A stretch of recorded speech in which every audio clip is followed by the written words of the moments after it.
This is all taking place as Kamala and her friends and the state-run media mob are touting Kamala's so-called politics of joy. Okay. In reality, nothing really joyful about today's Democratic Party. The base, well, that is comprised of virulent anti-Semites that don't love our country, despise capitalism, hate Israel, and at the top, a nominee didn't win a single primary vote, not one. Kamala Harris is the only Democratic nominee because, well, the party elites, frankly, humiliated Joe Biden, disenfranchised his voters, forced him to end his campaign. The truth is, there's nothing real or authentic about this convention going on right behind me or the Harris-Walz campaign. Even a simple trip to a gas station is seemingly scripted.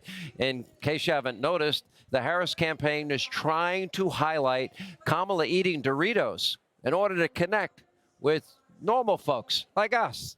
Take a look. Ah, Dougie, there they are. Yeah, thank you. I know you want those. What are you getting? For beef jerky. Can I go get it?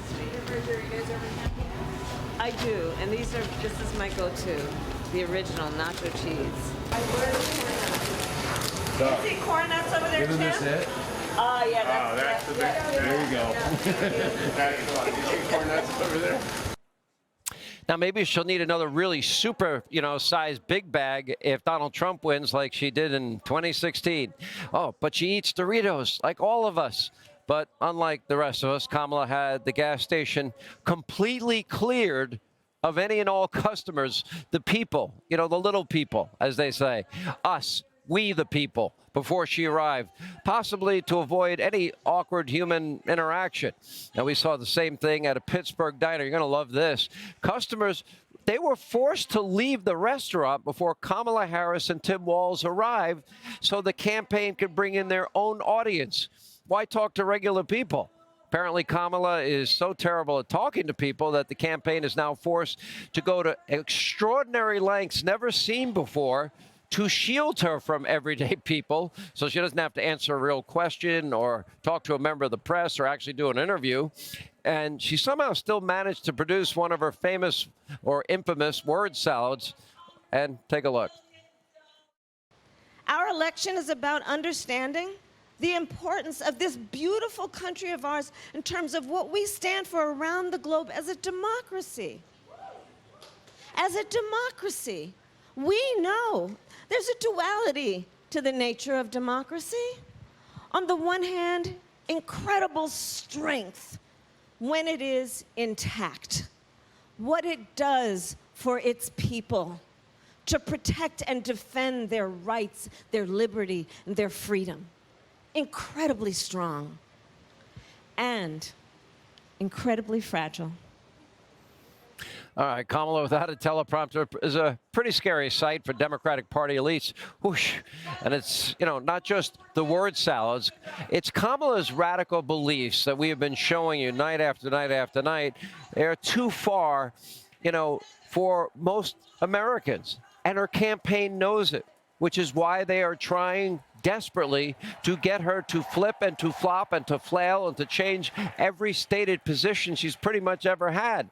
Because top Democrats know that if America understands who she is against fracking, against drilling, defund, dismantle, no bail laws, Kamala Harris, let's decriminalize the borders. Let's give free health care and housing and education to illegal immigrants. If, in fact, they know her position on the issues of the economy, Bidenomics is doing great, she said recently, but I'm going to deal with inflation on day one. Well, I thought inflation was transitory. I thought the border was secure. Why haven't you been to the border? Well, I haven't been to Europe either. They know if the American people know her real opinion, she will lose in a landslide if her beliefs are known.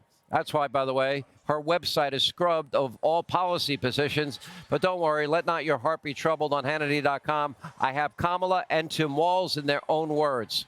Now, the one original proposal that she announced, socialist price controls on groceries, she's against price gauging, is getting trashed on both sides of the aisle. Very harsh rebukes in both the New York Times and the Washington Post. But don't expect to hear any real policy discussions this week because this convention, of Kamala Harris, it is scripted to the T. and they went to great lengths to rehearse even a stop at a gas station and replace real people eating at a diner, at a restaurant. They have to go. Let's bring in the people that are actors even or supporters. So you better believe the convention is going to be the most scripted, the most phony in DNC in human history. And Kamala, the con artist, well, the phoniest campaign we've ever seen. Smoke, mirrors, lies, deception, manipulation. And frankly, all of that is corrupt. Now, any moment, by the way, we expect Kamala Harris is going to take to the stage right behind me. And as a matter of fact, they are doing the introduction. She's only expected to speak for about 2.5 minutes. We'll carry that whopping 2.5 minutes straight from the teleprompter to your bedroom, living room, study, wherever you happen to be. Hey, Sean Hannity here. Hey, click here to subscribe to Fox News YouTube page and catch our hottest interviews and most compelling analysis. You will not get it anywhere else.